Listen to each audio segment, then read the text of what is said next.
It's showtime. Might just adjust this a bit. This could be interesting. Hello, everyone. I don't know. It was probably better before. Good grief. How you all doing? I'm going to have to do some muting. Oh, no, now we've got a really weird angle. It's showtime. Okay, let's just do some muting. That'll just have to do. Okay, Facebook's muted. G'day, Roger. On Facebook, your offer to take the hull off their hands remains at $400. Well, their next cruise is due to set sail on July the 4th from memory. So they're not looking at selling the boat, bizarrely. It's business as usual. And also affordable business because the hi, Ruth on YouTube. How you doing, gorgeous? The cruises, I mean, I think some of the witnesses were saying that they spent between $4,500 and $6,500 for the fated cruise, but they're now offering 600 US return trips from the July the 4th. In fact, why don't we Google this? How's everyone doing before we get straight into this? We've got a few interesting things to chat about. But also just, it's nice to hang out and catch up and see what everyone's up to. But let me just Google Ruby Princess Cruise July 2020.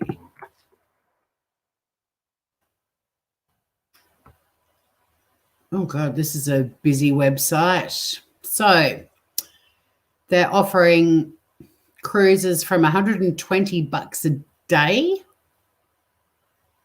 This is a bit outdated, though, because they're talking about the Ruby Princess sailing from Sydney to LA. Let me get through to... All right, so it looks like from May to September this year, their plan was to do... no, I don't want to subscribe to this website. God, it's full on. May to September, 7-night round trips to Alaska. Then from October, the ship will be based in San Francisco and they'll either be going to Hawaii or the Mexican Riviera. But, yeah, the 4th of July cruise is sold out. In fact, holy shit, you can't go on a Ruby Princess cruise now till the 26th of September. That's the Northern Californian Coast Cruise. So, yeah, anyone planning on jumping on them fairly soon, you missed out. They've sold out. Whew, that's a lot of people quite happy to risk life and limb. I didn't want to get on a cruise ship before the Ruby Princess. Certainly don't want to get on one now. Isn't that crazy? But anyway, business as usual. In fact, you can book trips right up until the 8th of September next year. So, yeah, they have a cheap 4-night cruise to Vancouver from $681, but everything else is back up over the $2,000 mark. Oh, unless you're under 6 nights, then you're still under 1,000. Jesus Christ. Who would be going on a cruise? Hi, Angela. Hi, Cherie. Looking very classy. Well, I just did a panel for some classy women, so I felt like I had to make a bit of an effort. So I actually put on tinted moisturizer and mascara and even some lip gloss on a Wednesday evening. G'day, Mark, over on Facebook World. Actually, I'll just drop the YouTube link into Facebook World in case any of you wish to come over to YouTube. You are more than welcome. So we'd do a little bit of an update on the latest with the Ruby Princess. And, of course, probably the main story, sadly, is there was another death 4 days ago, taking the death toll from directly linked to the Ruby Princess to 22. That's 20 Australians and 2 international passengers have died. It's not good. Not good at all. Very sad, in fact. She was an 81-year-old New South Wales woman. And interestingly, I listened to Coronacast podcast most days. Funny enough, I haven't listened to it today, but I did listen to it a couple of days ago, and Dr. Norman Swan was asked how people could still be dying from, directly linked back to the Ruby Princess since it's been such a long time, because the ship docked in Sydney very late on the 18th of March and disembarked on the 19th of March. But he was saying that because of contact tracing, they attribute deaths back to, like this woman in particular. I'll have a look and see what the article I've got about her is. But his wording was, it's part of a chain that can all be linked back to the Ruby Princess. So they're not necessarily passengers, but they're part of a chain. So like sorry, I'm just adjusting my bra straps. I hate that when they're on the move. Imagine newsreaders. Like, newsreaders just have to sit there as their bra straps fall down. You can't adjust your bra on the news, but you can on the YouTubes. So it's part of a chain. It's like the cluster that we've had in the northwest of Tasmania. It started from people who had been on the Ruby Princess, and then that cluster spread, but when you link it back to the source. So, yeah, very sad that another person has died. And there's also, no one's died from it, but there's also, you know how we've been talking about the class action?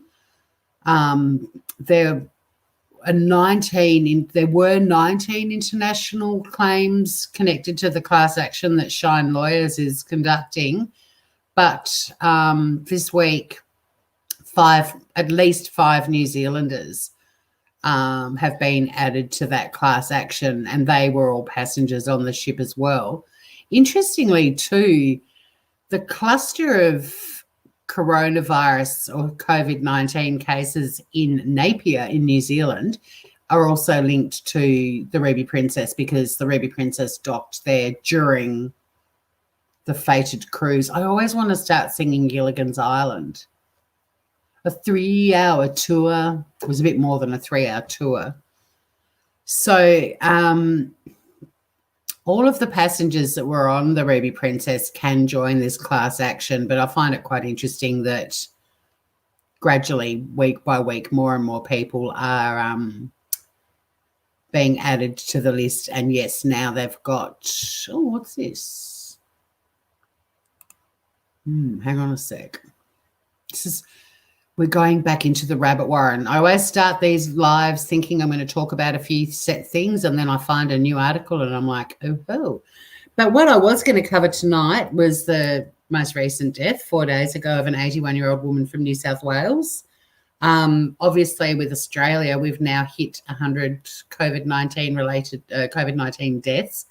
And the two sort of main sources of them are cruise ships and aged care homes.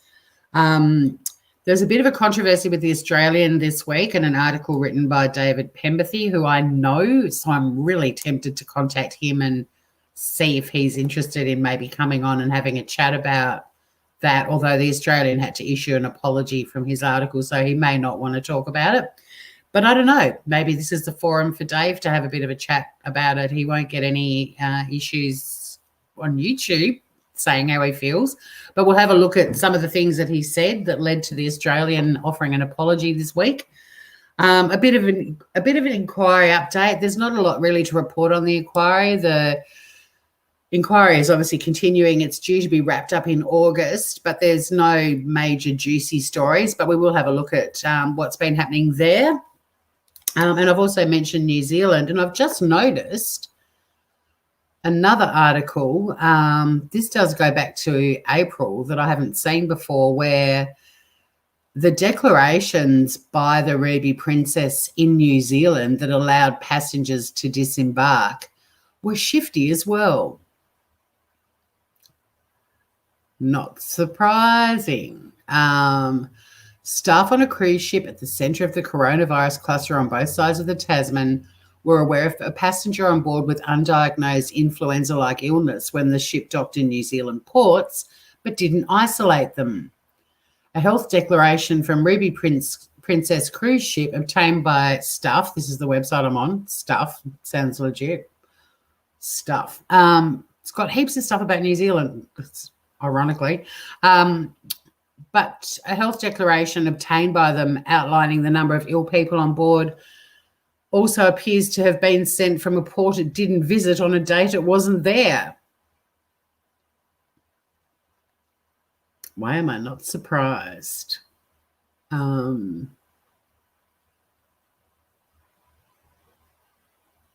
How did the Ruby Princess arrive and depart New Zealand without coronavirus detected? Okay, I've just found a gigantic rabbit warren that I need to go down. Now, I was already aware of the Napier stuff in New Zealand, but oh my God, here's this declaration.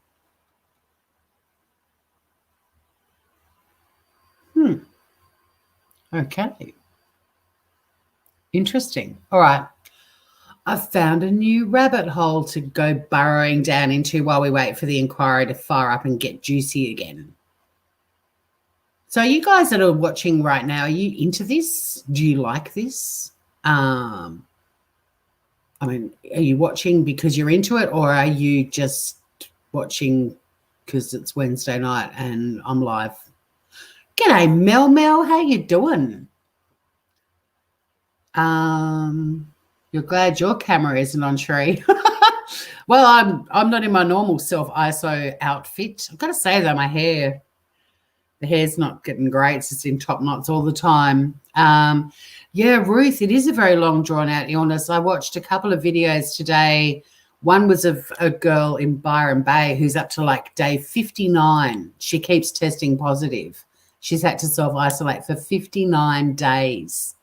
There was also a doctor who is an expert in tropical medicine. He got it, and he was talking about it. And this is where people that keep saying, lift all the restrictions, it's just like the flu. It's fucking not. I don't know why people can't just go onto YouTube and watch a couple of videos of people talking about what it's like to realize this is a shit of a thing. And, yeah, people are still testing positive with it well beyond 14 days. This poor girl in Byron Bay, honestly, she was just, like begging almost to die. It was so bad when it was at its worst. And then she thought she'd come through it, and then she'd have a couple of days where she felt fine, and then it'd be back again. There's numerous videos about people that have now tested negative, but weeks later have still got serious health issues, and not just respiratory, but heart problems, all sorts of stuff. I wish people had stopped saying, more people die from the flu every year. Well, hang on a sec. COVID-19 hasn't even had a year yet on the planet, so let's not compare apples with oranges. But in terms of what it's like, when you have someone saying it is worse than any flu you could imagine, it's 100 times worse. So it's not fear-mongering, it's actually restrictions are stopping people from getting a really fucking awful virus. I don't get it. And the other thing I don't get is the people that do want all the restrictions lifted, who are in conversations like, say, for example, Premier Gutwein's press conferences, anyone who's saying, actually, I'm okay right now, I'm happy, I'm used to this self-isolating, working from home, I don't mind if things stay like this for a few more weeks till we know more about this and if there's any active cases and so on. Well, the people that oppose that view automatically accuse those people of being scared and buying into all the government propaganda. And, there is middle ground. Sometimes people are just being reasonable, right? Not everyone's freaking out about it, but people are being reasonable and going, I really don't want to catch it and I don't want to give it to someone I love. Sounds reasonable. There are in-between points of view. Yeah, there probably are some people who are absolutely terrified of this, and they probably have watched a shitload of things on YouTube, and they've got every good reason to be terrified of it. It ain't fun. But then you also get people that catch it that barely have any symptoms. I mean, it's a mean virus. So, you know.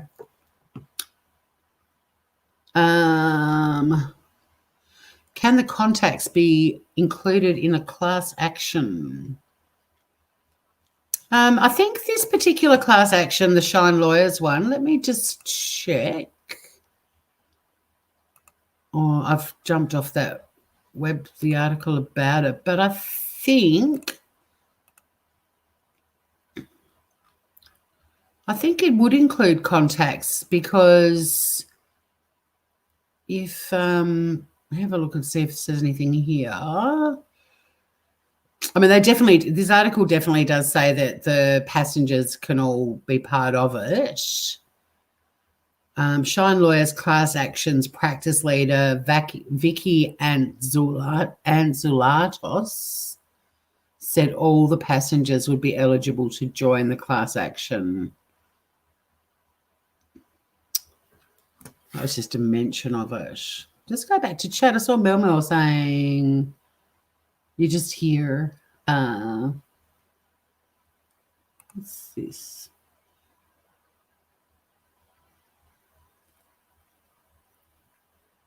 Is that lots of ships falsify ships' records, Ruth? That doesn't sound right. That was the thing. What doesn't sound right, Mel?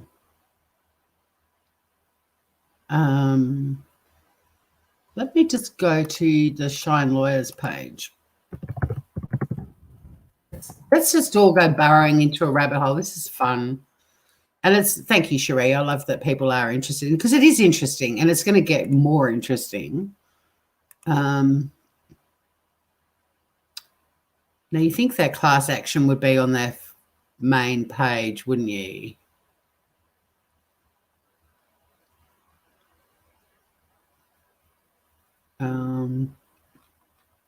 But it's not.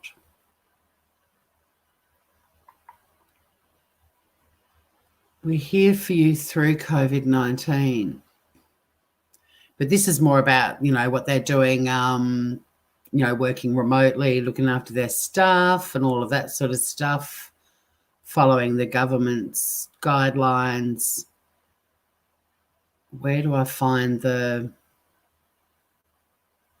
classic? That's interesting. I thought that Shine Lawyers would have a big fat flashing sign saying class action, sign up here. I've just gone to their class action tab, but they do have a class action tab on their page. They're a no win, no fee firm. There's the class actions team. Oh, there's Vicky. Should we go? Oh, hang on. I'm scrolling down. Current investigations and class actions. The Ruby Princess. Here we go. Right. So they're doing a class action on behalf of all passengers. And yeah, to see whether they can hold Ruby Princess owners and operators to account. It looks like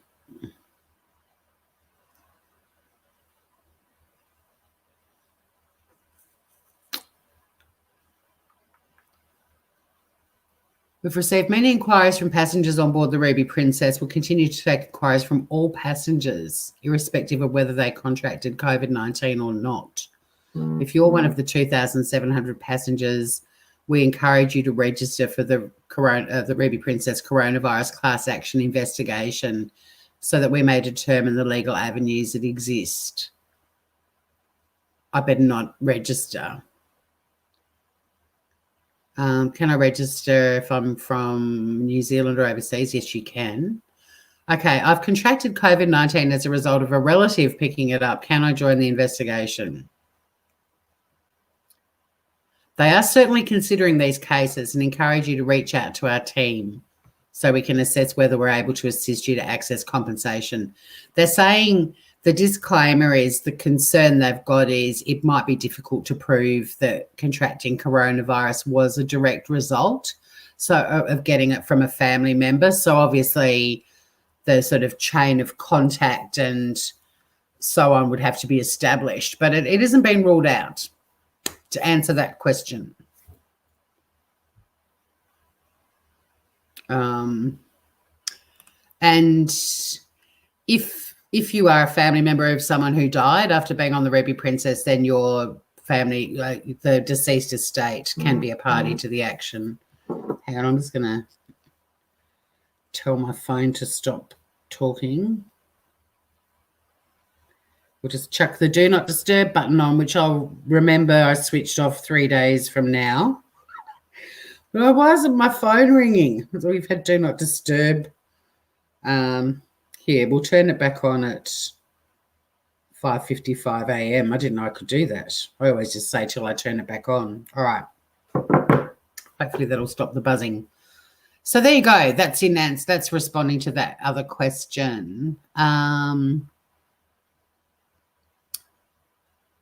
Ruth's comment, the 80 days, and you're saying that the 80 days and still testing positive doesn't sound right. Well, like I said, I watched this woman today on YouTube who's had it for 59, 60 days, a girl in Byron Bay. So, yeah, I think it is possible. I don't think that's incorrect. And she's a young girl too.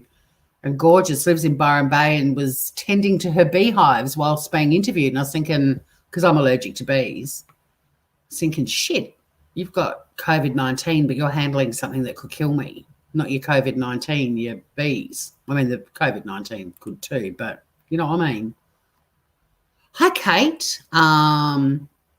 Reason is fucking super important. G'day, Will. How you doing, mate?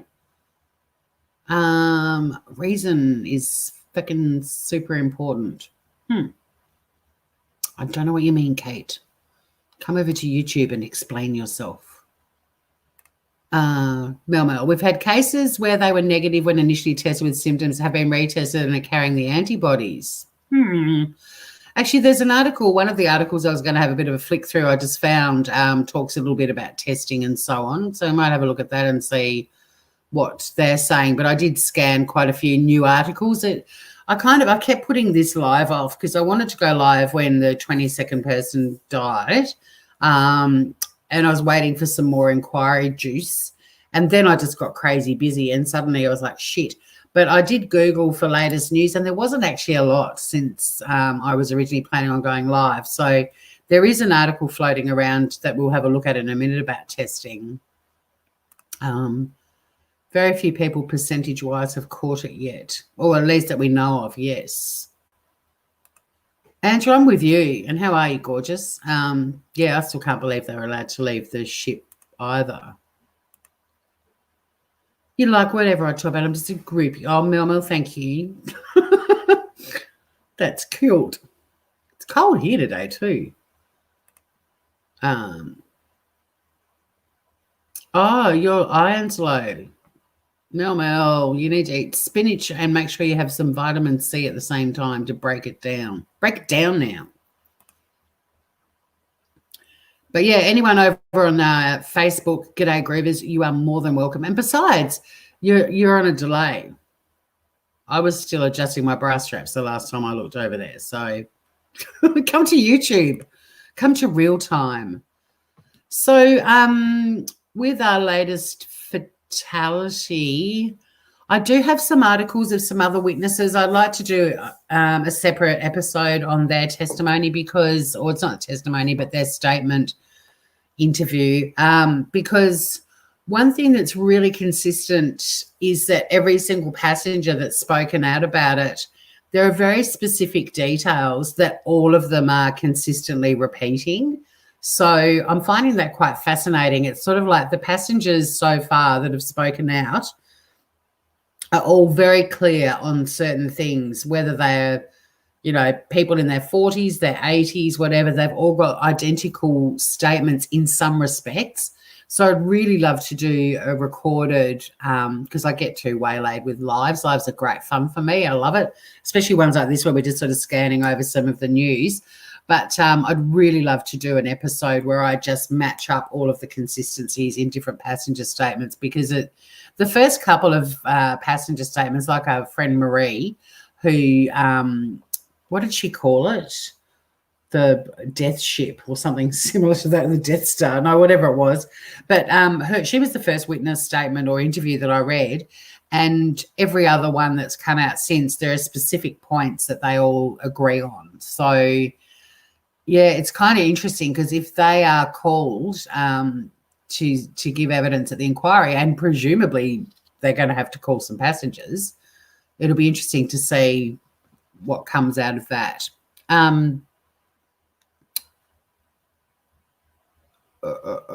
So this latest death was a woman who was a passenger on the Ruby Princess. I love it. There, the New South Wales Minister from Health, Brad Hazard. The truth of the matter is the cruise industry right around the world has massive, massive issues. Well, apparently they don't, because they're setting sail again fairly fucking soon.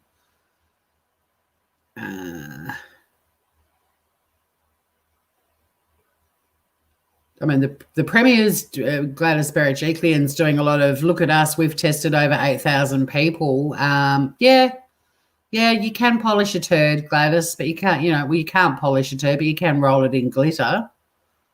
What, is this testing 8,000 people making up for the over 700 people that have caught COVID-19 because of everyone getting off the ship? But remember when we last chatted about this, the doctor did some bad shit. We all kind of liked the doctor at the start, and now we're like, yeah, in a kind of, I know I'm going to get slammed for this, but in sort of typical 30-something fashion. Oh, yeah, I forgot to update the log. I forgot. Yeah, major fuck up right there. So she's still looking pretty bad in the scheme of things. Border Force aren't looking great either, because they were like, we don't have that authority, we don't have that power, and then everyone's like, yeah, they do. So they were the two parties that were kind of on our dartboard in the last time we went live. And I do need to re-upload my last live. That was the one where my friend Matt in Notting Hill came on and chatted about what it's like to actually be living in a place where COVID-19 is causing massive damage and destruction, something we just can't get our heads around here. I've got a bit of editing I need to do with that one, but I will get that one back up. But in that one, yeah, the sort of the dartboard at the moment, at that point in time, the doctor and Border Force were kind of looking bad. But I love the New South Wales Premier doing a bit of damage control and going, yeah, but look at how many people we're testing now. We're doing great. They're lifting a lot of their restrictions. They're talking about interstate travel and so on. I don't know. I mean, yeah, I guess if you're doing good shit, you can talk about it. But the Ruby Princess is a really big black mark on New South Wales right now. I couldn't be a politician right now. I'm not going to be overly critical of her. I just think it's funny that in the middle of this article, not funny because the article's about another passenger dying, but in the middle of all of that, there's a quote from her saying what a great job they're doing with testing. I don't know if that was just some salacious journalism by ABC or whether in the middle of being interviewed about the Ruby Princess, she threw that comment in. I don't know. It's not clear, but it's amusing, apart from the fact that it's also an article about another person dying because of the Ruby Princess. Yeah, New South Wales wanting the borders to reopen. Exactly, Kate, over on Facebook land.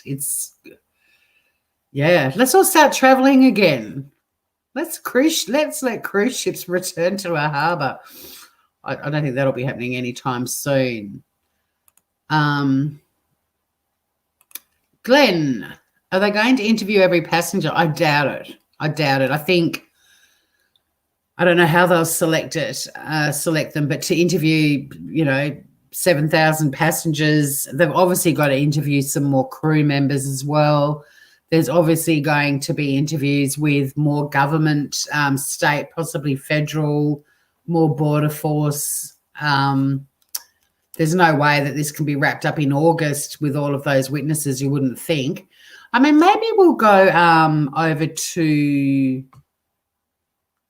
Oh, look at the love between Andrew and Mel. I hope you feel better soon too, Mel. That's not good.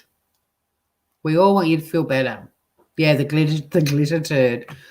Let me go to the inquiry stuff for a quick little update on that.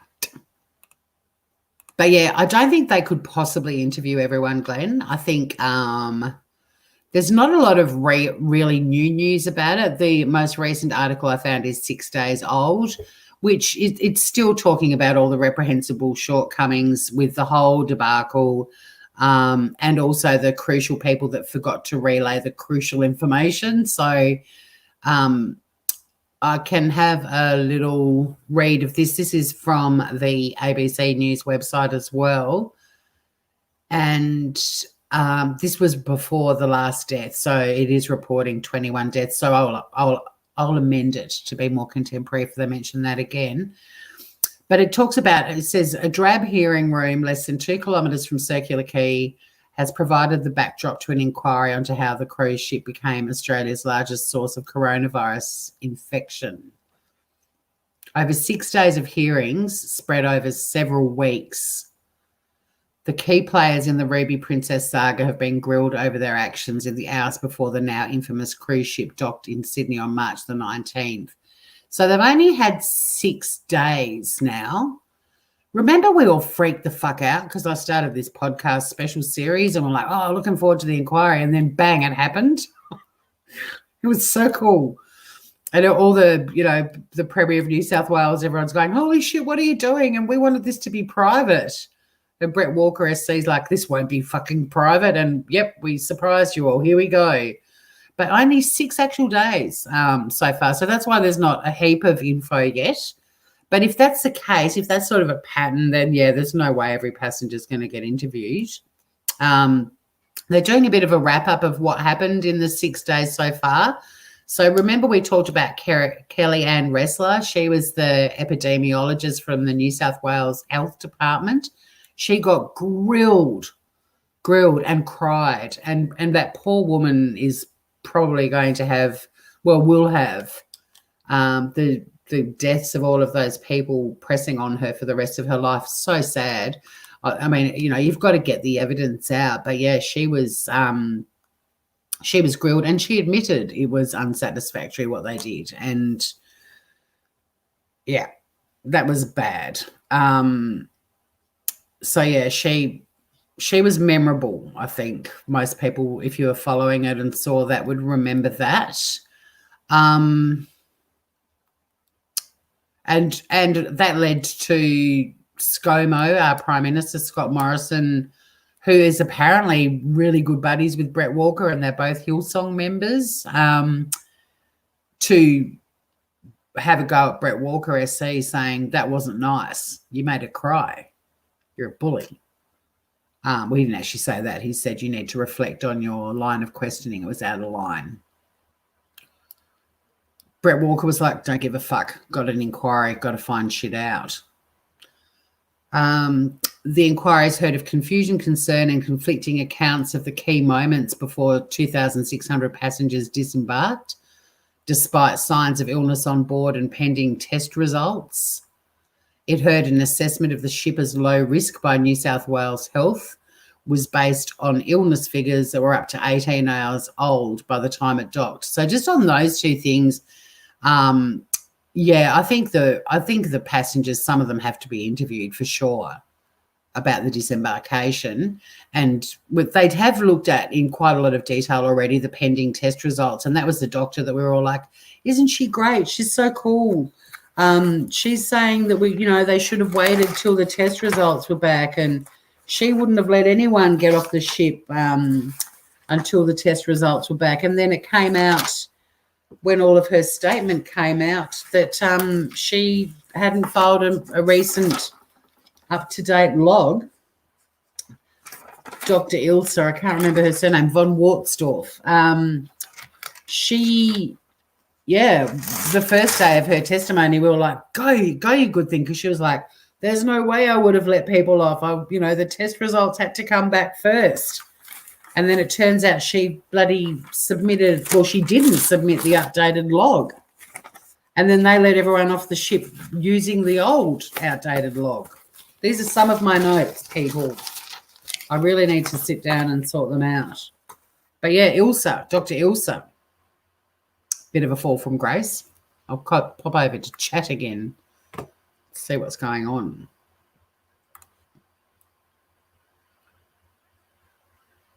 Yeah, Kate, it doesn't matter though. The YouTube, you do need to create a channel, but it means nothing. It's basically just registering your Gmail account so that you can participate in chat. You don't have to actually, I'll just check you haven't now appeared in chat over here with me telling you this, but yeah, it just hit the button. It's a 5-second painless exercise, and then you can play and chat with us. And there's no obligation to put anything up, on your channel or anything like that. You wonder if they want to spread it some more for herd immunity. Well, look at the countries that thought herd immunity would be a cool idea, like Boris Johnson. Yeah. Oh, no, we're not making people self-isolate. We'll keep things open, business as usual for a while. And then he nearly died from it. And herd immunity obviously is a good way to build antibodies and so on. But I don't think that letting people off the Ruby Princess had anything to do with herd immunity. It was, there'd be herd immunity probably, well, I don't know. Is there much herd immunity because of what happened? It's a shitload of people who got it and got sick and flew all over the world. Maybe, but I don't think it was deliberate, at least not the Ruby Princess. Glenn, at the moment, the New South Wales government has a directive for only 12 passengers on each bus. It's not enforced, and the media are out filming buses and counting people in buses. I saw a photo of people on a train in Adelaide the other day, and it was packed, like standing room only. And this is the thing. This is where I think I'm being reasonable. If I needed to get to town and the only way I could get there was on a train or a bus, see, I've heard stories of buses, they put the 12 passengers on and that's it. And the buses are going past later bus stops and people that are waiting are like, oh, fuck you didn't stop. It's like, well, they've got 12 people on board. So there's mixed stories going around. But this is where I think about being very reasonable. If I had to catch a train to get to work and the normal train I caught was packed with people, I'd start looking at the earlier trains till I found one that only had 12 people per carriage or whatever, and then I'd go on that one. I think that's being reasonable. I don't think that's being overly scared or buying into fear-mongering. I think that's just being reasonable. I don't want to get sick, and I don't want anyone I love to get sick. End of story. And look, there's a lot of chatter about the second wave and so on. We're heading into winter in Australia. I'd kind of like to just wait and see what happens and avoid crowds while I can. I've got a few friends that are like, we're going to be able to go back to pubs and restaurants, and I don't want to go back to a packed anything anytime soon. I'm quite happy to have people to stay and keep going for walks on the beach. And I'd be curious to go to the pub at the moment with 10 people being able to eat there. That'd be kind of quirky. But I'm not interested in going to a nightclub for a disco or a packed bar, because you might go to these places and try to do the right thing, but you're relying on everyone else doing the right thing too, and clearly they're not. So I'm kind of like, and we're relying on everyone practicing good hygiene. And I've always thought people were grubby. I'm not confident everyone's doing the bloody 20-second hand wash. I'm just not. So, yeah.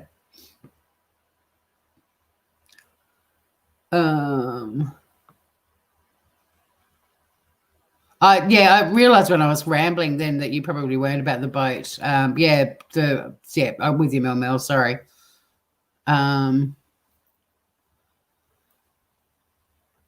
Everyone's using their real name. They're groovers. There was no one above her. Hang on, what's going on? I can't see. Look, I had my own real name for a long time on YouTube, even as a creator, and I was told to maybe reconsider renaming my channel because there's a trend in America in particular called doxing, where they get creators' names and get all this information and call employers and all sorts of stuff.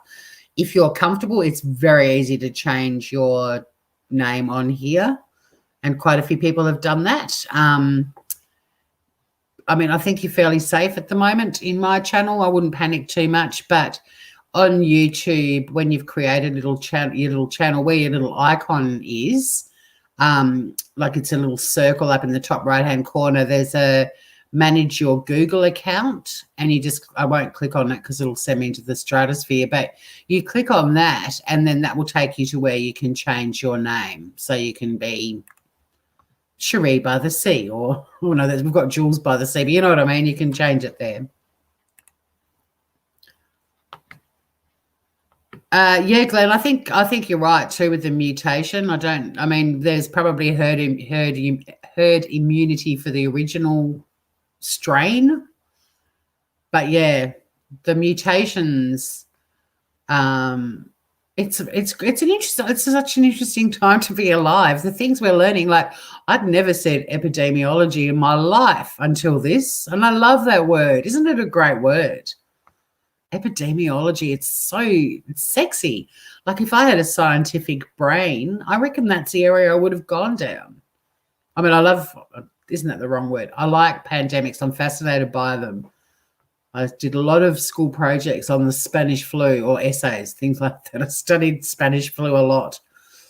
But yeah, epidemiologist. Never said that before. What are some other words that we're all saying?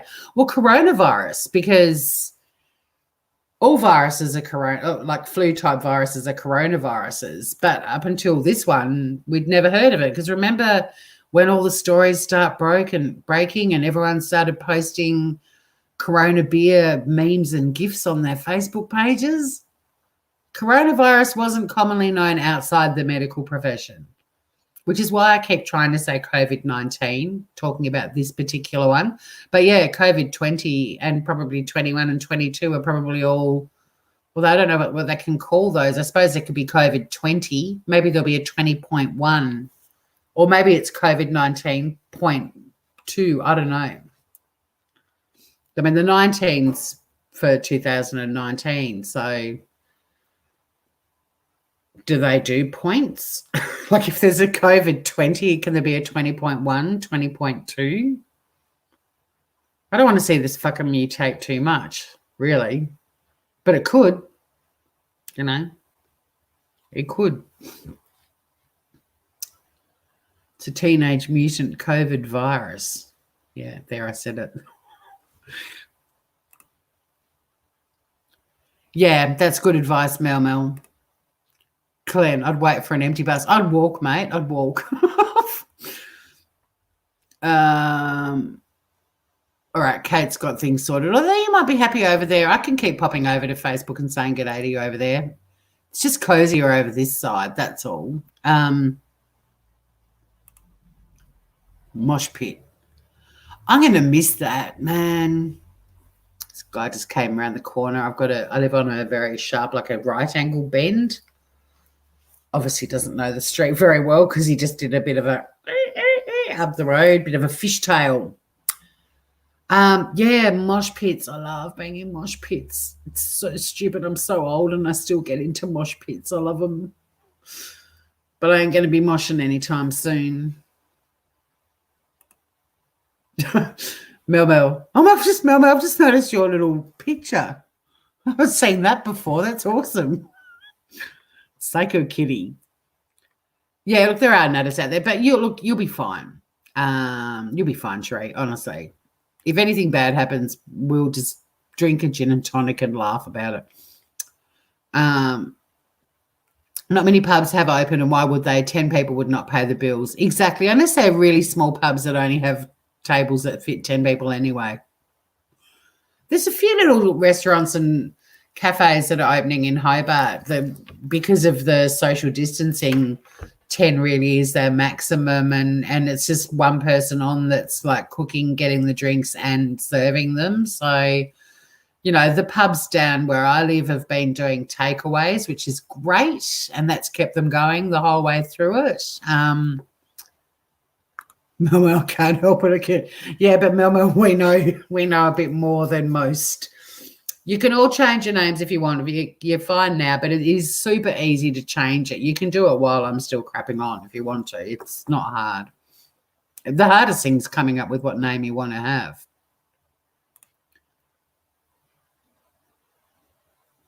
Okay, I shouldn't. Oh, no, you should have brought up herd immunity. I just don't know a lot about it. Like, I know that it's important that people. That's one of the reasons why they argued for keeping schools open, because kids weren't having the same disastrous effects from it as adults. And yes, there have been some kids that have had bad effects of it, but nowhere near the same as our elderly population or people with pre-existing health conditions. And so one of the arguments behind the schools was, well, there are a few arguments. I mean, one was essential workers can't stay at home and do homeschooling, so the schools were open for them. There's also a lot of kids that homeschooling just wasn't possible. They didn't have the technology. Both parents were, you know, still having to go to their roles, to their jobs. But also the idea is that the kids, because they weren't being affected so badly by it, that they would essentially, if they caught it, you know, the antibodies would spread amongst the children and then out into the community. That was one of the theories behind the schools being kept open, interestingly. Little kids. That's how I feel about ordering takeout. I'm so far behind in chat now. You originally had an alias, so change your email. What? Shouldn't do that. Shouldn't do that at all. Although I noticed in my Gmail, it doesn't change your email, but you have to make sure that, because it's all through Google, that when you change your channel name on YouTube, have a look in your Gmail and see where it says, you know, like your name when you're sending emails, because for a while there I was sending out, you know, sort of businessy type emails, but it was my YouTube channel name, which was Tori and the AC/DC, and all these people would have been like, okay, you love AC/DC, we get it. Well, I mean, I like AC/DC. I don't love it. It's part of my YouTube channel name, but yeah, you just have to check the to and from stuff is set to your name or whatever you want. That's all. Yeah, good Mel. There you go, Cherie. Hopefully you're feeling comfortable. Planet Sunshine, hello. Furlough, yes, furlough. And every time I heard, like, in press conferences and stuff, when our health minister or one of the doctors was talking about staff being furloughed, I think of horses for some reason. Is that a racing term as well? The definition mentioned monasteries. I'm probably confusing it with furlong, but for some reason they'd be like, yeah, some of the staff are being furloughed. And I just had I visualised a whole heap of nurses all being put in a barn behind a stable door. I mean, I knew that's not what was happening, but that's just the weird shit my brain does sometimes. But yeah, furlough. Let's make a list of weird words that we've all learned from this. Furlough. Epidemiology. Well, the coronavirus itself, that word's pretty new, eh? One that this isn't a new word, but one word in the Premier's press conferences that I just want to reach through the screen and boop someone on the nose when they say it is, you know, let's just stay chilled for the moment, you know, in case there's another spike. It's not a spike. It's a dramatic increase. An increase in cases, it's not a spike. A spike goes up and goes back down. And when all these countries are first getting cases and the numbers are going up all the time, it's not a spike. It's not a spike till it comes back down, and then it's got to stay back down for a while and then fucking go up again and then back down for it to be another spike. That was coronavirus or coronacast podcast. One of the first episodes was stop calling it a fucking spike. We're not going down yet. It's an increase. And we don't want a dramatic increase. But yeah, we all should just stay in case there's another spike. We're not fully off our first spike yet. I don't know why things like that irritate me, but it just does, because it's kind of like, it's a word when you're using it that you actually visualize what it means. And just don't let us out. There'll be heaps more cases. There'll be another spike. We haven't even fucking finished the first one yet. And they were saying it before there was no coming down. We were still going up. Anyway, it's pedantic, I know. It's like people saying, can I have a Midori and lemonade? It's fucking Midori. There's no you in there. That sort of stuff. Petty grammar. Your internet's lagging. That's right. And even season 2, I'm way behind. Serenity B, g'day. Serenity B. Tori, is that a pub or a barbecue?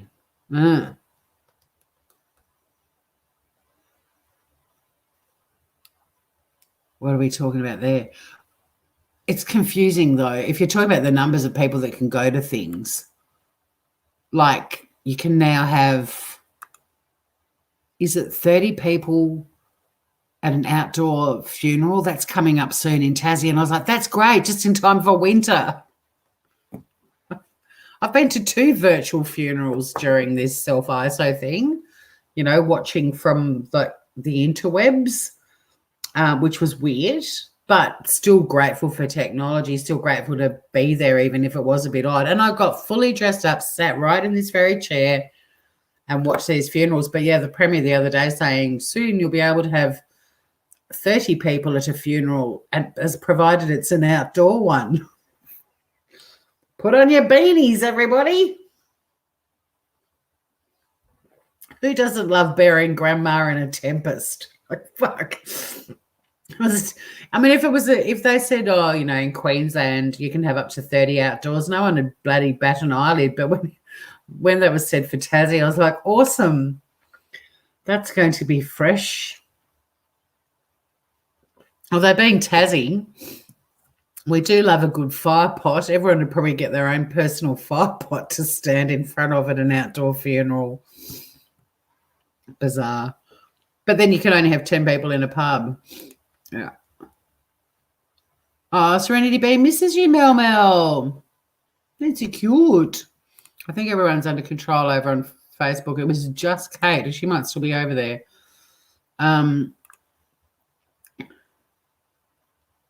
Certainly a few smaller pubs that have takeaways are big ones. Oh, well, the pub down here is big, and they've been surviving on takeaways. I love the chit chat. Hang on, I'll try and get down to something more generic. You're really missing the Cantonese food from around the corner. Yeah, isn't it lovely in a way, though, that we've had this opportunity to really think about the things that we're missing? I said ages ago in one of my lives, the thing I miss is the sound of somebody walking along the wooden landing that leads up to my door, the sound of footsteps on that landing, which I always loved that sound pre-COVID-19 because I knew people had arrived. But having not heard it for such a long time, I can't wait.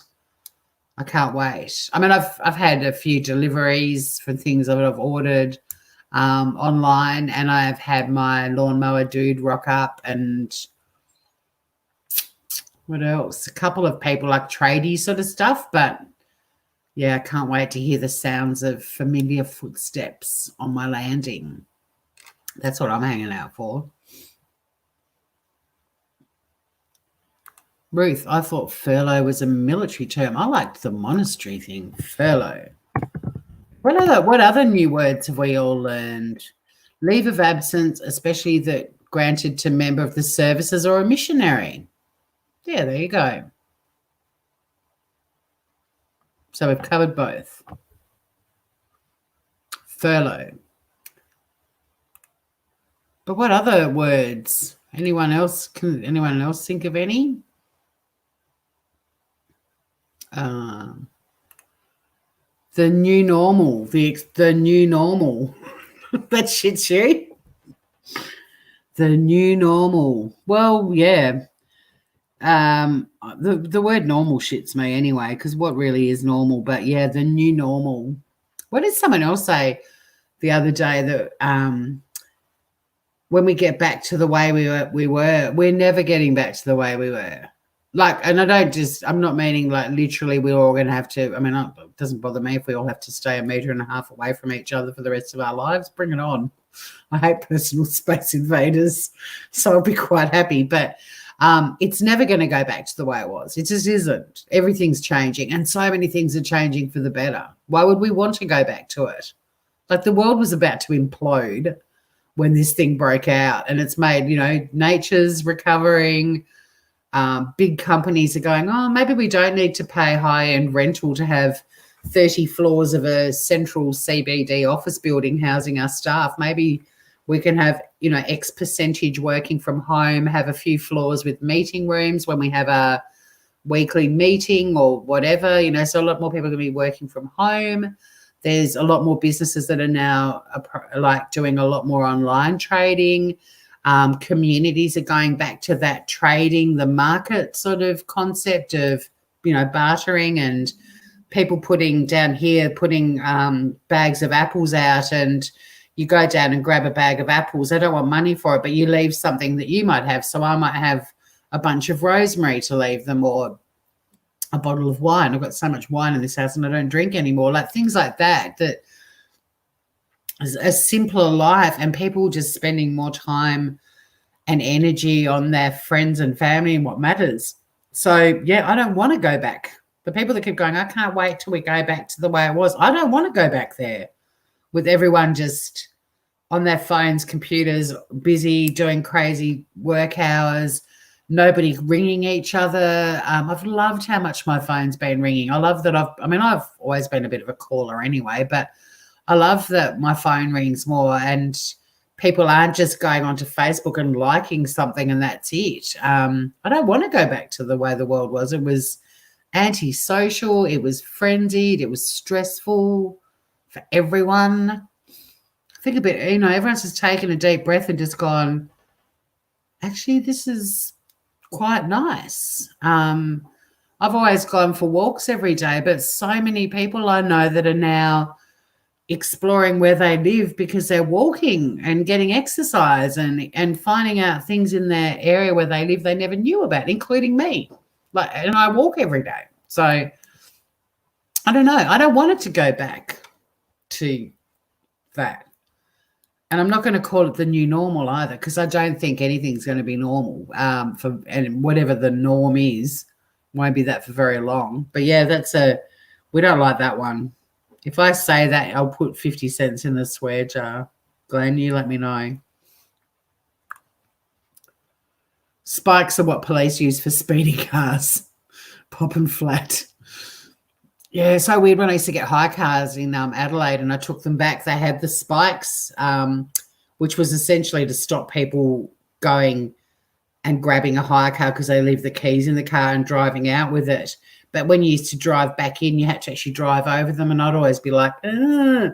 But they, for whatever reason, they weren't like going that way, obviously. Like, you felt like you were driving over spikes, but for whatever reason, they didn't puncture the tires in one direction. It's kind of cool. God,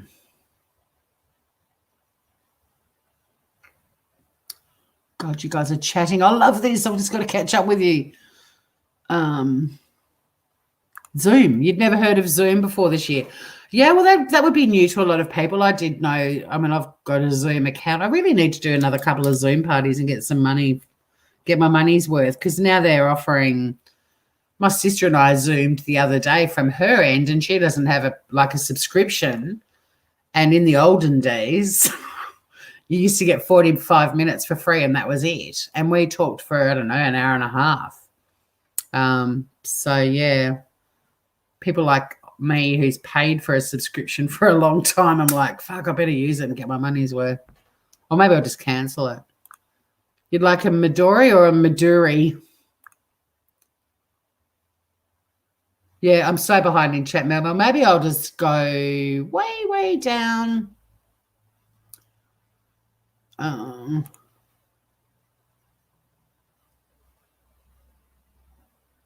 Bit of tight. Nice. Telework. Is it different from working from home? Is that? So I haven't heard telework. I've heard of telehealth. That I had a telehealth appointment the other day with my doctor, and I rang up the medical centre the day before because I was supposed to have a second person with me at this appointment, and I just said, what's the deal with the telehealth? What is it? Are we Zooming? Are we FaceTiming? And they're like, no, it's just a phone call. What the fuck? Why are you calling it telehealth? Is it just a phone call? Why has it got a fancy name? I mean, has anyone had a telehealth appointment that was more than a phone call? Because the only difference is I wasn't physically in my doctor's room. Oh, it's a telehealth appointment. No, it's just a fucking phone call with my doctor. But telework, I haven't come across that one. I'll add it to the list. Telehealth's new too. Let's add that. But yeah, I was expecting something cool, like a Zoom meeting or something. But no.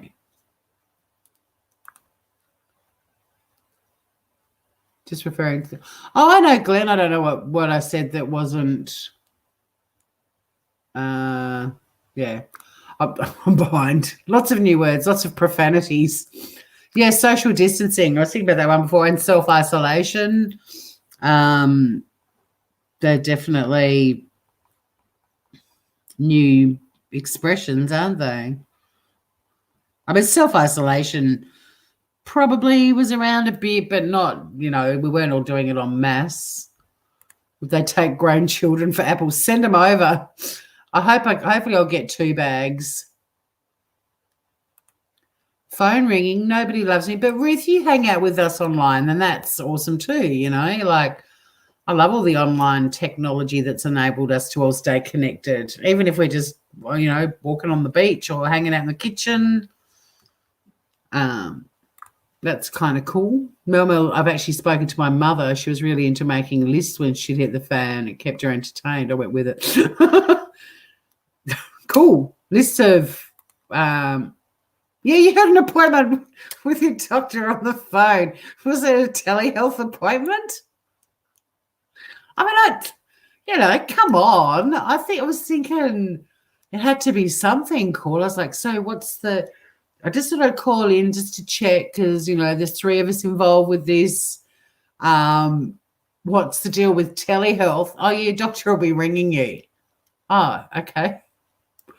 Well, the 3rd person's not going to be here. So what? No, you just tell them what the doctor tells you. Okay. All right. So we had our little chat. We chatted and then that was it. I was bummed. It was disappointing. Maybe calling it telehealth means they can charge Medicare. That's a thing. I didn't get sent an invoice for my telehealth appointment. No invoice. I don't know why. Anywho, just a bloody phone call's about right, exactly.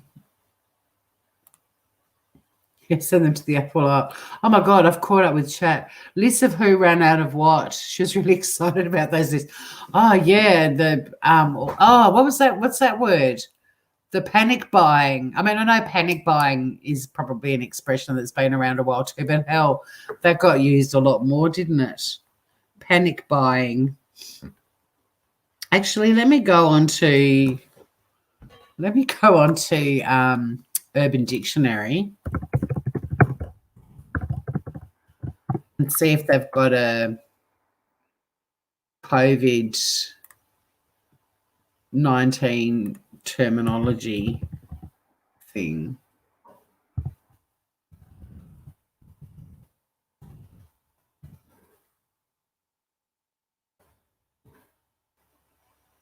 No, hang on. Wait a minute.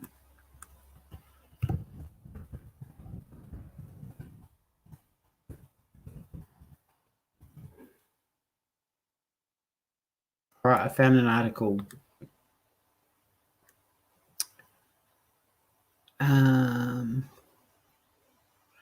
Glenn, you'll love this. This is the this website's the conversation. The heading: Coronavirus has led to an explosion of new words and phrases, and that helps us cope. Just for Glenn, as the world comes to grips with the new normal.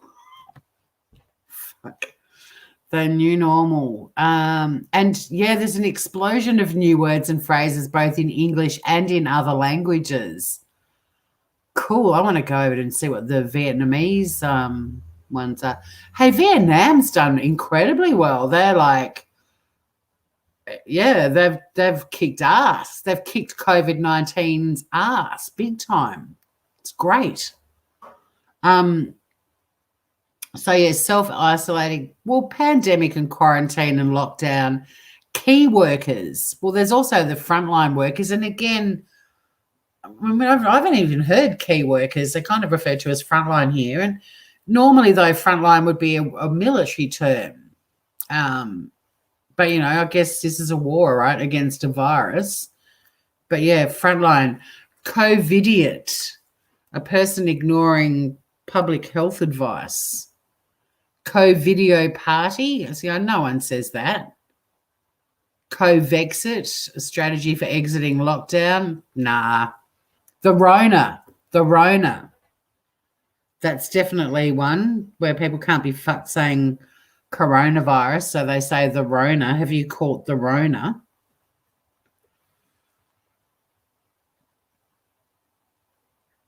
Oh, and there's Cockney rhyming slang for coronavirus. You got the Miley Cyrus. What's in it? I'm going to put that on my list. Where's your mum, Mel? I want her to write this list too. Here's a list for her to get involved in. You caught the Miley Cyrus. Holy shit.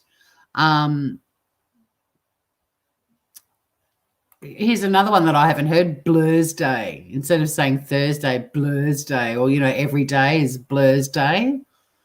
Don't know what day of the week it is because it's all just blur or it's all a blur. Zoom bombing, hijacking a Zoom video call. WFH, working from home. Quarantines.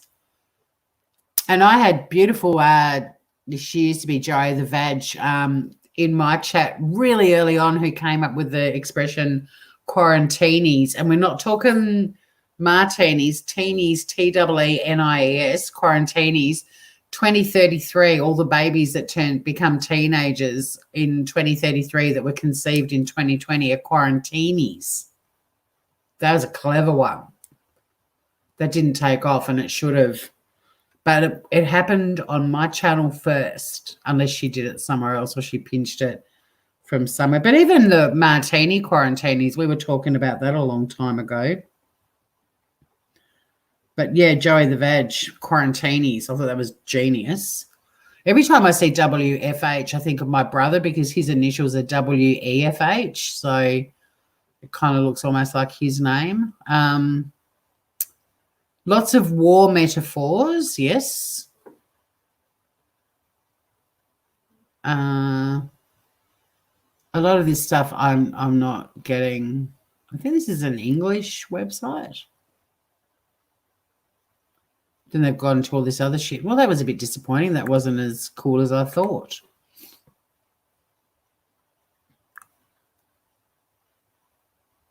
Except for the Miley Cyrus. Lockdown, yep. Oh, here we go. Go back into chat. Good one, Planet. Oh, PPEs, yes. Personal protective equipment. PPEs. Social distancing, yep. Yes, anyone in the medical field, PPE would have been around. No, the 50 cents, that was reading an article, man. No, that if I just said what you don't like, just said it myself. But I read the first sentence of an article.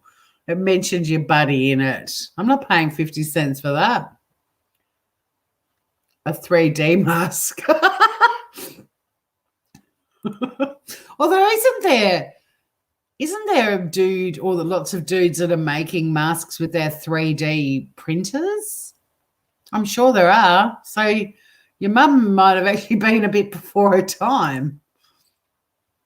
Hubby's mum sent him down to some masks and gloves right when the new cases stopped and only one mask.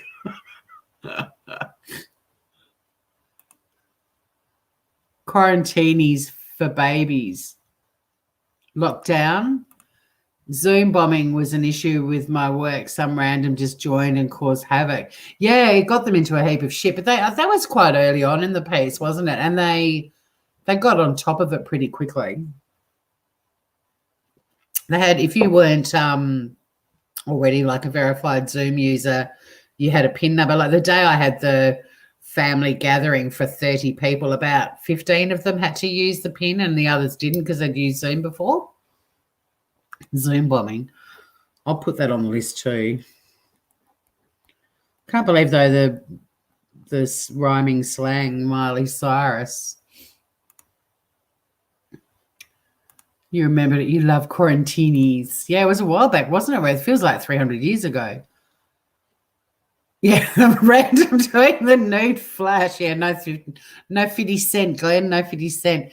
Yeah, there were lots of people doing partners of people that were in Zoom meetings just sort of getting dressed in the background. And I mean, I think some of them were deliberate, but, there was one guy mooned a whole Zoom meeting, whether it was accidental or not, I don't know. But people, walking naked across in the background, not realizing they were in the shot. But then just random people initially were popping up on Zoom and flashing as well. All right, let me see. I found another article. Let's see if we can find some more new. Oh, this looks like it's a fairly serious one. Although it does have PPE on the list. No, this one's actually teaching you like the really basic sort of stuff. And there's even like, flatten the curve. Flatten the curve. Flatten the curve. That was a good one. How many times do we have to hear flatten the curve? 70% isopropyl alcohol. Or isopropyl or whatever. No, I want to find a funny one. That was a bit serious. That was the Miley Cyrus 101 Lingo Speak article. New words we create. Okay, I'm going to dictionary.com. Let's not fuck around. Quarantine and chill. Flatten the curve. Well, they've got epidemic versus pandemic, quarantine versus isolation, respirator versus ventilators. But Coronapocalypse and Coronageddon. None of my friends have used those wacky expressions. Rona. Oh, is this one page at a time with an ad popping up? Oh, quarantine. Used to joke about how quarantine is pronounced in various regional American accents. No.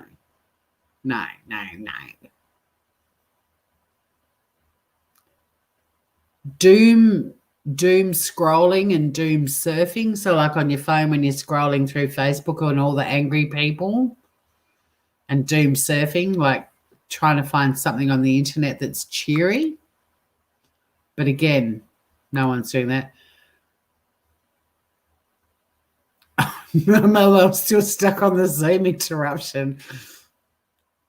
The graph comes up on the screen that Franks and beans.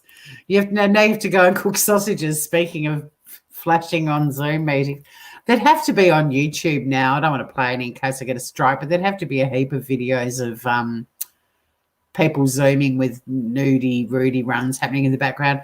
I mean, I still love that chick that changed herself into a potato in that meeting and then couldn't change it back and sat through the entire Zoom meeting looking like a potato. That was gold.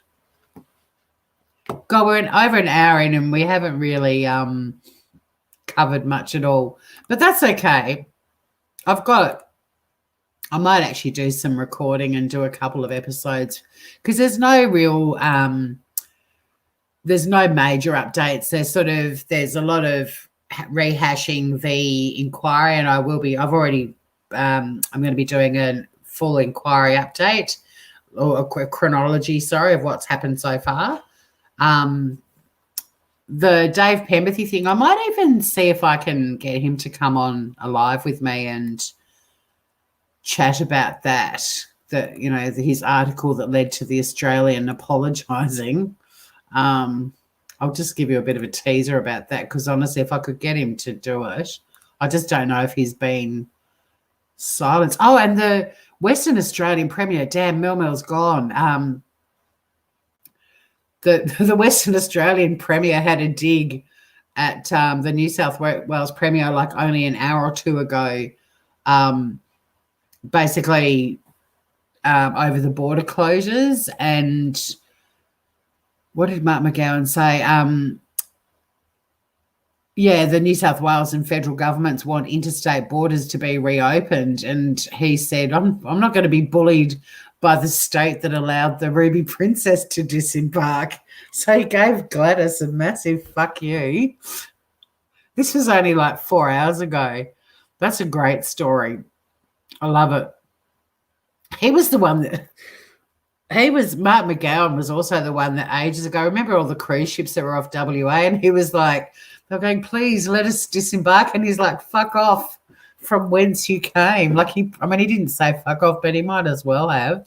I've really enjoyed him through this. He's been highly entertaining. So has Dan Andrews in Victoria. I mean, he's also been doing a really good job, but he was pretty funny with some stuff as well. But yeah, I don't even know what party Mark McGowan belongs to, but I must admit his latest one. Yeah, right. Let's drop the borders as if I'm going to listen to the state that let the Ruby Princess disembark. Brilliant. The Dave Pemberthy thing, I've got the article about the scrutiny. Here we go. So the Australian issued an unreserved apology to the Special Commission of Inquiry into the Ruby Princess and its Commissioner Brett Walker over an article penned by David Pemberthy. The article said the New South Wales government's inquiry into the cruise ship, which docked in New South Wales with various COVID-19 cases on board, was a sham with scenes that were harrowing and disgraceful, as well as being state-sponsored bastardry. It's a taxpayer-funded show trial aimed at achieving a political end. I've got the whole article here, but I really need to see. I don't know if Dave's allowed to talk about it or not. Probably not. I could do it. I could do a generic interview with him about whether his employer has had to apologise on his behalf before or not. The article was in the Australian on the 7th of May, and I went to law school with Dave. He's a really nice guy. So, I might see if I can get him to. It'd be so cool if I could interview him. I just don't know. Because News Corp's had to apologise on his behalf or apologise for his article. But then the Australian also had an editorial only today. Midnight it came up, which is really I guess papers are being published throughout the night, aren't they? But this particular article is saying that the Ruby Princess scrutiny is vital. So it kind of, I think Dave threw up some interesting comments, but it kind of backs Dave, saying that he exercised his right on May the 7th, and it led to some hostile reactions. But in terms of free speech and the public's right to know, basic tenets of our democracy, that that David's article was him just exercising his right. And then there's all this debate and discussion about contempt and so on. And at the end it says, that said, this is an editorial from the Australian today, Matthew Denham,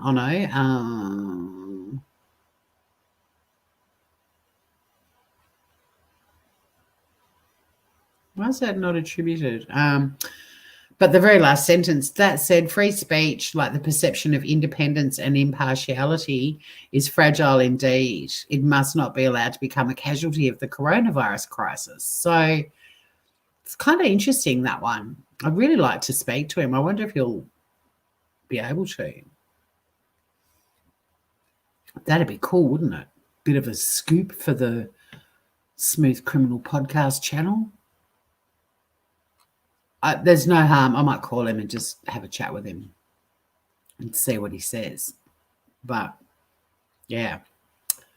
So that was a cool twist. So I need to look into that a little bit more too. And what else was there? New Zealand's involved in the class action. So, yeah, I'm happy with the chat we've got going on. Okay, Ivor. How you doing, Dales? In the black skivvy. It's actually, it's a jumper. Well, it's a sweater. But I am the black wiggle. But it's a jumper, and I'm still cold. I should have pulled my door closed down there. I can split my house in half to heat it. ISO peeps. Shit, Mel. I have to go and cook Joshy's sausages. The potato, it was hysterical. It was hysterical. But thanks, Ivor. In my it's a jumper. It's got buttons. But yeah, I'll take it. I'm black skivvy.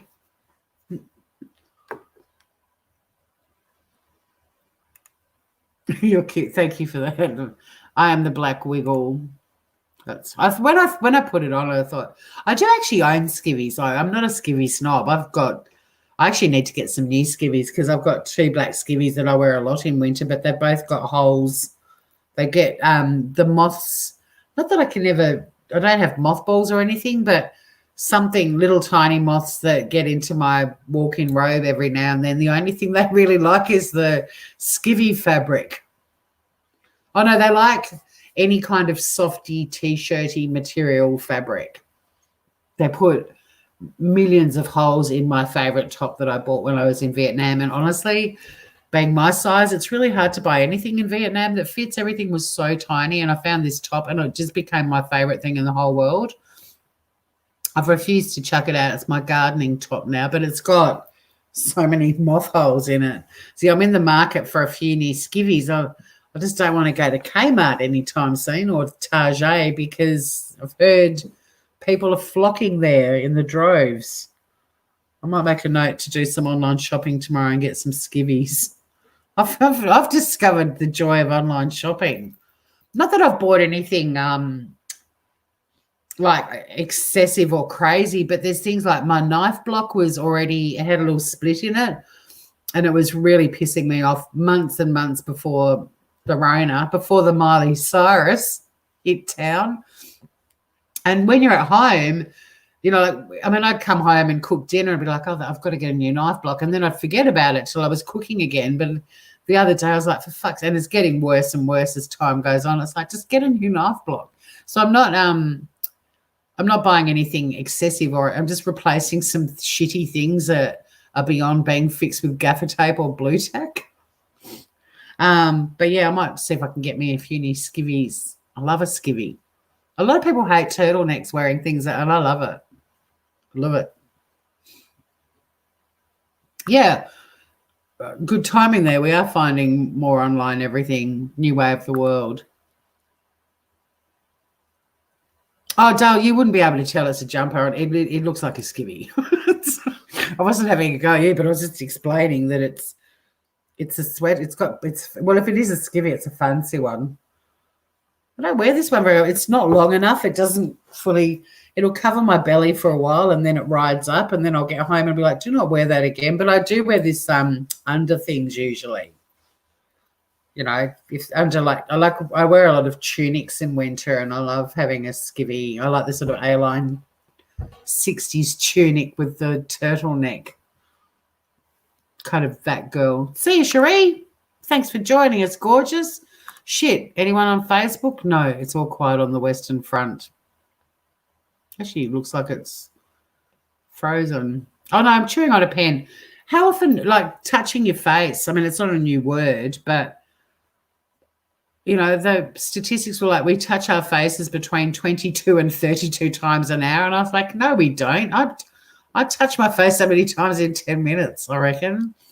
We've become more aware of how gross we are. Oh, yeah, so you can't do the skivvies or turtlenecks. You feel like you're strangled. I mean, if it's really, I can't do actually, that's interesting you should say that, Ivor. I can't do chokers, like necklace chokers. And I got one for my 40th or my 50th, and it was on like fishing. Is it called fishing wire? Catgut, like, you know, the stuff that you string through a tennis racket is catgut.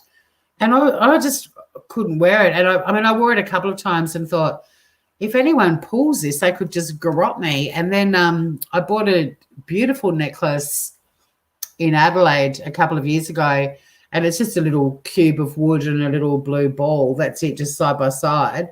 But it's on really, like, fine wire. And again, if someone, they could just, and I'd be fucked. So every time I wore it, I was like, just be careful, Tori, because it's kind of, yeah. So I'm with you. I've got a feeling I might have been hung or something. But for some reason, I don't know, I like this snuggly. Although I have bought another isolation purchase. I did buy a cow neck sweater that it's still sort of up around here and makes me feel cozy, but it's not like, but this isn't tight. I can't do the really tight ones. This is actually quite loose. Probably doesn't look it because my chin's in the way.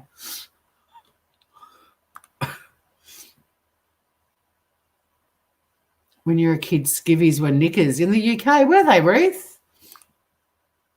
Black is your colour. Thank you. I used to wear black all the time, and then I've tried to bring colours into my wardrobe because I was very much a Melbourne uniform. You know how everyone in Melbourne wears, not everyone in Melbourne, but a lot of people in Melbourne just wear black. So I tried to introduce some colours, but I do end up going back to black. I think everyone looks good in black, don't you? I think black's a great colour for sort of setting off other features. But I have tried to introduce some colour into my wardrobe, but I do like black. I do. Ruth has a skivvy around her neck. Looks classy, Troy. Thank you, Serenity B. You touch my vagina more than your face. Why do you always, I love it, you come into my, I mean, mind you, this has been a very light-hearted Ruby Princess episode, but the other one when you came in and you're like, oh, you two are being fucking serious. It's like, we're kind of talking coronavirus shit. But this is hilarious today. I mean, it was hilarious then too. It just cracked me up. So, yeah, a bit of a dry subject. Not your vagina, the Ruby Princess. Fuck. I'm going to just reverse out of the hole I just drove myself into. I don't touch my vagina as much as I touch my face at the moment. No way. There was something about someone, I got an email from, a sex toy mob. Hang on, where is it? The headline just cracked me up. I read it and went, yeah, no, not at all. It was insinuating that, where is it? I haven't bought shit from these guys for years. I should, I can't unsubscribe it, but I should see if I can get my Oh, where's it gone? Here we go. Quarantine horniness. We've just posted another blog entry and we'd love for you to check it out. Here's a little sneak peek. Quarantine horniness. And I was like, I'm not remotely interested in reading that right now. I'm into baking. Send me an email about how to mix cookie dough with a vibrator and I'll read it. But yeah, quarantine horniness. Nah, can't say it's something I'm like, oh, haven't really missed it. I mean, I have my usual amount of horniness, but I'm not over the top horny because I'm quarantined. No. When we're finally released back out into the wild and we're allowed to kiss strangers again, I might start talking serious horny again. But I can't see. I'm still laughing at shit from an hour ago in this live. We talked about the Ruby Princess for about 11 seconds and it's just been a laugh ever since. Thank you so much, everyone. It's fun. Catgut nylon. Yeah, that's it. You're calling my jumper sweater Ted Bundy. He did like the turtleneck, didn't he? He looked good in a turtleneck too. I don't know. I never actually found him to be as hot as, I mean, I could see that he was better looking than your average mass murderer, no doubt about it, but there was something a little bit off about him. And then Zac Efron played him, and I was like, yeah, if he looked like Zac Efron, I'd get the, everyone's going about how good looking, but there's just something not quite right about him, I felt. I don't think I would have helped him with his broken ankle or elbow or whatever in the sling and helped him take things to his car. I would have been like, no, you're a bit... I don't know if his eyes were too close together. Something's wrong with Ted Bundy. Hang on, let's analyse him. You grew up in South Africa. Like, you do add spice to any live, Ivor. You do. You do. Ted Bundy, let's bring him up. Is it his eyes are too close together? I don't know. There's just something NQR. Like, don't get me wrong, he, compared to Charles Manson, yeah, probably better looking. And of course, now I've brought up photos of him, and they're all ones where he looks relatively decent. But when you watch footage of him, he's like still photographs. You can take 100 shots of someone and then pick the best shot. But there's something, I don't know. Here we go. This is the kind of faces that he pulled and facial expressions that I didn't find very, I don't know. Is anyone going to be brave enough in here to say that they found Ted Bundy attractive?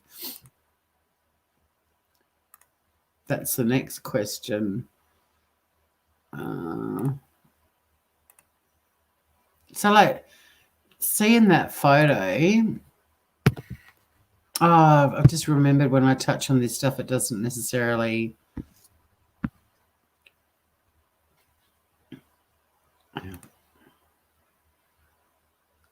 But see that I don't know. He pulled faces like that a lot. When you actually see footage of him yeah, it's not showing the full screen. God damn it! I don't know why. But the photo of him in the right, the black and white photo, and he's pulling a bit of a face. There was just something kind of goofy and... see, Ivor would have helped him because he had the gift of the gab. Interesting. That's all right, Angela. I'm wrapping up shortly. I'm getting a sore bum because I was on a Zoom thing for an hour before, or an hour and a half before, or an hour and 15 minutes before this. So my butt's getting a bit sore. Yeah, his glare was pure evil. I mean, there's a classic photo of the glare just there. Has it let me zoom in? Is it? Yeah, see the glare. The dead eyes. I know what you're saying, Ivor, though. He was well-spoken and good at what he did, and he would have been a brilliant lawyer. Even the courts agreed that. Well, you were here at the start though, weren't you, Ange? And then you went off and did something and came back. Yeah, the court said, he would have been an amazing lawyer. He was definitely smart. I mean, I'm not saying the girls that helped him, he would have been as charming as fuck probably, but it's more that when you see him being interviewed, and admittedly he is confessing and laughing it all off and being quite vile, and maybe that's why. Whereas if you were just out and about and he was there and it was that kind of era and he had the little V-dub and, it's maybe my view of him is slightly influenced because the stuff I've seen of him, he's not exactly chatting about happy thoughts. But then when he talks about his daughter and his relationships and stuff, he softens, and there's just something in his wiring that was completely out of whack.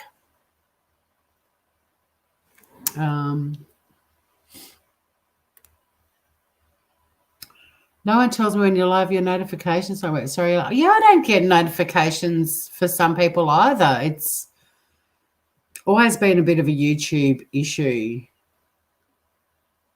I don't know why. Like, I think it's fixed a few channels for me in the past when I've done the unsubscribe, resubscribe, but it doesn't always. Oh, the snags are done. I'm hungry. I think I'm going to have to make some supper. 9 o'clock. I want a snag now. Maybe I should go back to that. Now I'm curious to see what that quarantine horniness blog was about. But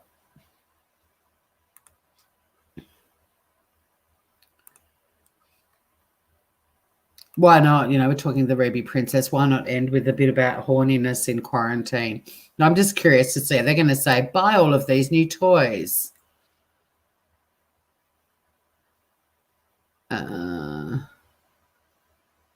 Self-pleasuring yourself.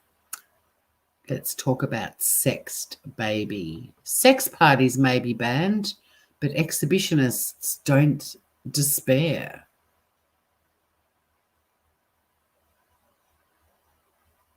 Oh, okay. I understand that exhibitionism may not be your thing, but times are tough and quarantine requires for us to think outside the box, right? Perhaps getting it on with your partner and inviting a third person to watch from a 1.5 metre distance may be just what the doctor ordered. Oh, shit.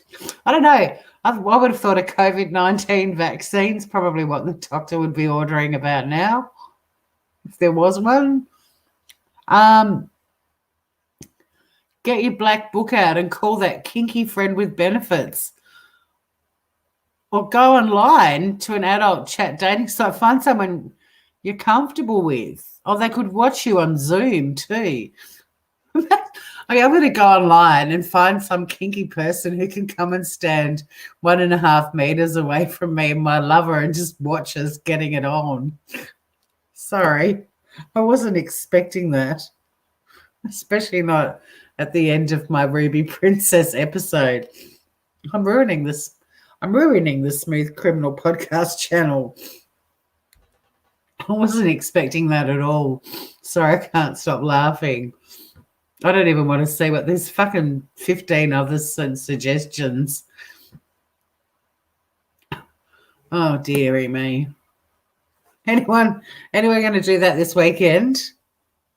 You can have more visitors into your home now. So why stop at one? Why not go on a dating site and get several people to come and stand 1.5 meters apart and away from your bed? Or they watch you fucking your brains. Oh my God. I can't. Yeah. Maybe not. Not for me. Anyone else? Is anyone else planning on doing that? Your move to Sydney's come to slap me in the face. Never in your wildest dreams did I think I'd be dealing with the rain. Yeah, I know. Come back to our safe little island, Groover. Oh, okay, we're still, yeah, intelligent women did go with him. He was a master of everything. We're back on Ted Bundy now. I'm still back in my bedroom with the person standing in the corner watching me. I'm sorry, I didn't expect that. I seriously thought it was just going to be a buy all of our new range of dildos. I didn't think it was going to be a get on Tinder and see if there's anyone out there who just wants to come and watch you fucking from 1.5 meters away. I wouldn't have even. My brain goes to some pretty strange places from time to time, but that's not where it would have gone. Anyone else? I've got to catch up with chat. You're all still on Ted. I'm scrolling. Oh my God. So I'm over here laughing my head off, and no one's even, oh, thank you. Ruth has COVID orchard. I'm going to end on that note because honestly, I can't believe it. I can't even read the rest of the blog. Someone will do it though. It'll probably become a new trend. It's like no more sex parties, but you can just be a voyeur and stand in our bedroom. Just keep your distance. Back off. I'll go and put some little crosses on my bedroom floor with masking tape, just like at the grocery. I'm going to put little crosses on my floor. And as they increase the number of visitors to your home, I might have to move my bed out here to accommodate everyone. I better put masking tape on the shopping list. No, there's no way in hell I'd Zoom anything sexual. No way. It'd get out there. Don't do anything online ever that you don't want people to know about because it'll get out. It'll get out there. Just be discreet. Put your little tape crosses on your bedroom floor, 1.5 meters apart, and just let strangers you meet on the internet come and stand in your room and watch you. But don't kiss them. No touchy. Just let them watch you. Fucking hell.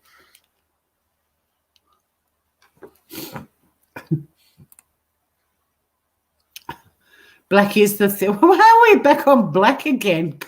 You guys are jumping all over the place. I thought I was bad talking about the Ruby Princess inquiry and ending up talking about having a stranger watching me shagging someone from 1.5 meters away. Wine, crime, and insanity. Another channel. I'll make a note of it. Because I'm about to rename my other channel. The bigger channel. I'm going to, and when I say bigger, it's still tiny, but bigger than this tiny one. I'm going to go a food name and down a road. I'll need focus. And I really love the idea of food for thought because I'd still like to go for walks on the beach, but like we could go, let's walk on the beach and talk about Brussels sprouts. Are they little green communists or are they tasty, tasty vegetables? Like I could still put a vegetable in there. Today we're talking leeks on the beach, not LEAKS's. But there's too many channels already called Food for Thought. So peeping Toms now these guys aren't peeping or women. You just let them into your room. They're standing right there. Just standing in a corner watching you. Fucking hell.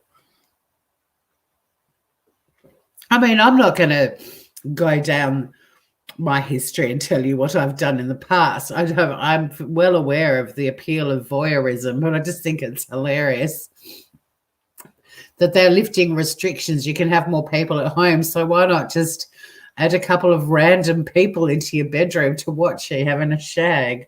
I don't know.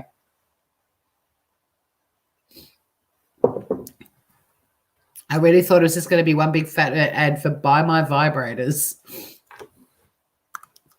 Your boobies are floating around via a lost email from 20 years ago. Exactly. Masking tape on the shopping lost. Tori, you flick your bean over Bundy. Own up. No, over Ted Bundy, no. Bundy rum, I've probably flicked it on that, yes. But no.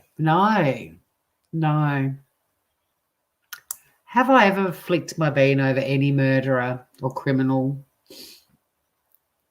No. Even when I acted, when I was doing criminal law, I didn't have one. I loved some of my clients. They were hilarious. Some of them were really bad criminals and they were funny. And they weren't overly violent. But no. But then if you lined up, say, 20 infamous serial killers, not so much flick the bean over, but if you were told you had to shag one of them or you were going to die,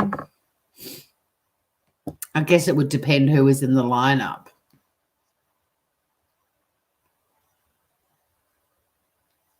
I mean, you're probably going to die if you shagged them too, but I don't know. Maybe that's a topic for discussion one day. The world's hottest serial killer. I think because you know what they've done, it's really hard to be. I mean, I like to be a critical thinker, but it's a bit hard to do that it's a bit hard to get past the fact that they've eaten their victims, and I don't know. Maybe it's just me.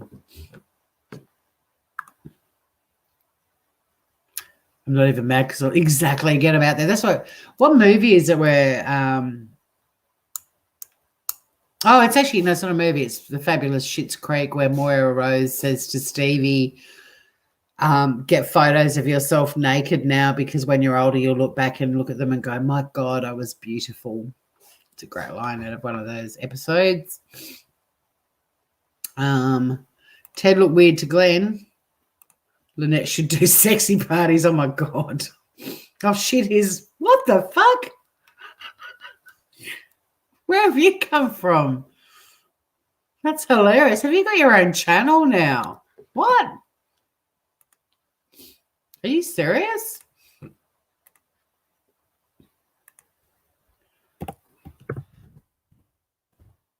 Motherfucking Lynette.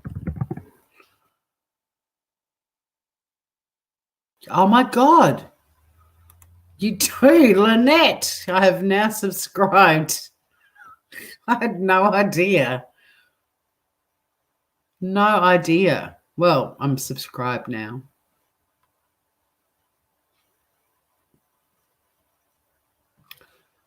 There you go. You learn something new every day. All right. Where the hell am I?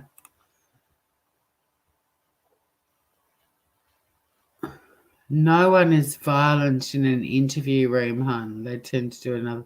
Oh, no. I mean, no. Yeah, of course they're going to behave in an interview room, especially with their lawyer, who's their only chance of freedom. No, I meant their crimes weren't violent crimes, a lot of them. So, yeah. I mean, I did have a couple of clients that I was really fond of who were violent, but not in a graphic, horrible, or their victims, like an armed robber who became quite a good friend of mine when he got out of jail. I mean, and it is a violent crime in a way. You know, running into a shop and pulling out a gun is pretty traumatizing on the person that you're doing it to. But no, my point was that they weren't in jail for hurting human beings, except the robber guy. But he was, yeah. He got off the drugs he was on and became a very responsible, decent member of society and went out of his way to make things better for the girl in the takeaway store that he scared the crap out of with his little gun that didn't even work, but she didn't know that. I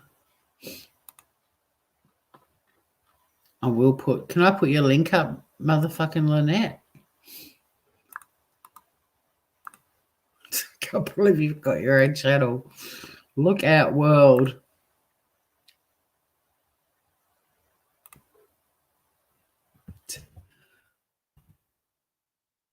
Anyway, there's the link. It's how you stalk your online boyfriend.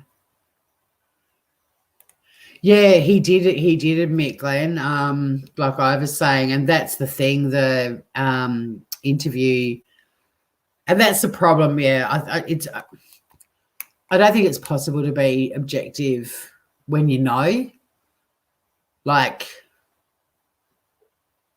But then, I mean, have you seen that guy? I can't remember, and I can never remember his name. The guy that was a serial killer, and he was in the process of killing people, and in the middle of it all, he went on a game show. There was something very off about him, even though he's on this TV dating show, like the Perfect Match kind of thing. There's something not quite right. Your hinky meters are going off a bit with him. See, Jeffrey Dahmer was another one whose victims the hinky meter didn't go off. I mean, he wasn't a completely pig dog ugly guy. Certainly in the gay community, he was considered a bit of an okay looking guy. But he was another one that got away with murder because of his looks, I'm sure of it. Oh, sorry, Biscuit. I didn't see you there, Moogs. Come back. I could hear her. She just ends up. This bloody cat gets, not bloody, she's beautiful, but she gets like under me, and then I step on her, and then she gets shitty with me, and it's like she'll stand directly behind me, and I'll take a step back, and then I hear this. It's like, well, dude, you're right. All right. I'm cracking up at motherfucking Lynette Ramirez. Yeah, him. The Night Stalker had a huge girl fan base too. Richard. Was that Richard Ramirez? Yeah, so that's the. Oh, but he's revolting. He's got terrible teeth. Or is that an old photo of him, like a later in life photo? Okay, yeah, in his younger days, he was sort of okay-ish looking, but the teeth in this photo are terrifying. I've heard a few podcasts about him, and I never knew what he looked like. But what's going on with his teeth? I'll show you. See if I can get this open.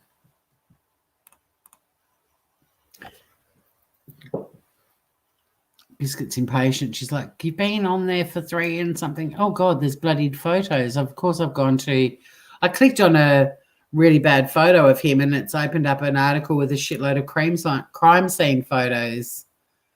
And now they want me to sign up.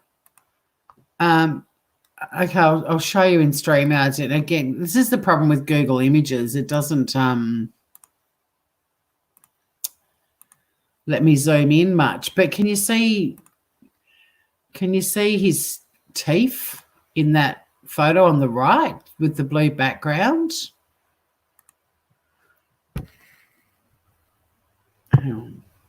It'll just probably take me back to that horrible article again. No, it's not letting me open it. But yeah, teeth. What's going on with his teeth? Is that made it bigger? They're bad teeth. Hi, Biscuit. I'll let Biscuit know. Yeah, he's creepy. But you can kind of see in other photos of him that in his younger days, he kind of looks relatively, like, look at that photo in comparison. He's not as spooky as he is in the teeth pic. Now I want to find that TV guy. Hang on. TV dating show murderer. Alcala. Rodney Alcala. Okay, so let me show you this dude. So he's gone on like a dating show like The Perfect Match. Share screen. All right, this dude. So yeah, he's got on a dating show, and there's a photo even there in the middle. You can see where he's with his perfect match. But they went backstage and didn't even end up going on the date. She said she got the creeps from him backstage. And there's probably a slightly better, and if I expand that out. But to me, there's something a little bit wrong with him. My hinky meter's going off. I've zoomed in on the actual real screen, but it's not showing it. He did nail the Richard Ramirez surname. Mel, well done.